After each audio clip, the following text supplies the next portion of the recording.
বিদ্যুৎ এবং জ্বালানি এমন এক বিষয় যে আপনি চাইলেই খুব দ্রুত সমাধানের বিষয় না। এটা জ্বালানি সংকট নিয়ে আমরা অনেক আলোচনা করছি। আমরা সবাই জানি আর কি যে আমরা জ্বালানি আমদানি নির্ভর আমাদের।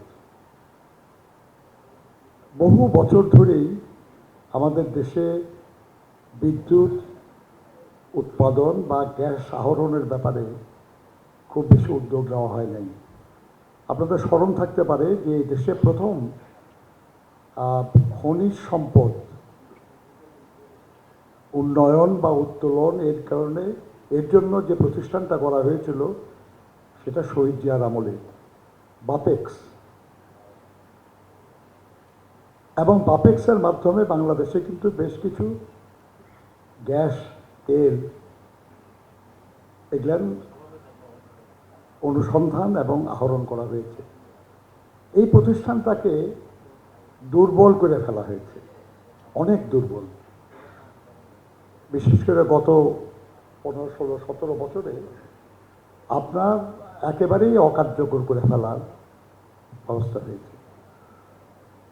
আপনি বিদ্যুৎ এবং জ্বালানি এমন এক বিষয় যে আপনি চাইলেই খুব দ্রুত সমাধানের বিষয় না। এটা আপনি যদি গ্যাস বা পেট্রোলিয়াম জাত দ্রব্য আপনি যদি উত্তোলন করতে চান, তার আগে অনুসন্ধান করতে হবে, উত্তোলন করার পরে সেটা ডিস্ট্রিবিউশনের ব্যবস্থা করতে হবে।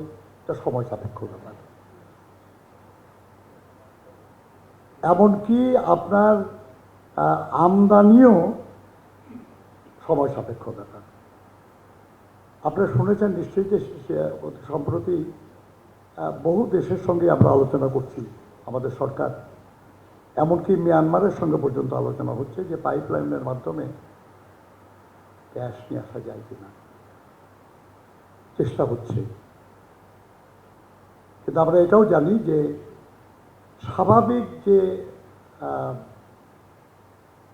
বিতরণ, আমদানি এবং বিতরণের যে ব্যবস্থা ছিল, এটা আমেরিকা, ইসরায়েল এবং ইরানের যুদ্ধের কারণে এটা ডিসরাপ্টেড হয়েছে।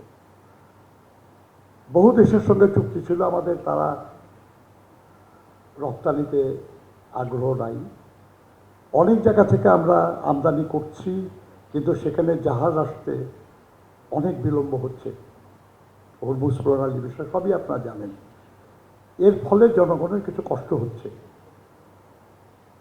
সম্ভবত ইতিহাসে প্রথমবার আমাদের এই মাননীয় প্রধানমন্ত্রী উনি জনগণের কাছে দুঃখ প্রকাশ করেছেন, ক্ষমা চেয়েছেন এবং তাদেরকে আশ্বস্ত করেছেন যে যত দ্রুত সম্ভব আমরা এই সংকট সমাধানের জন্য ব্যবস্থা নিচ্ছি।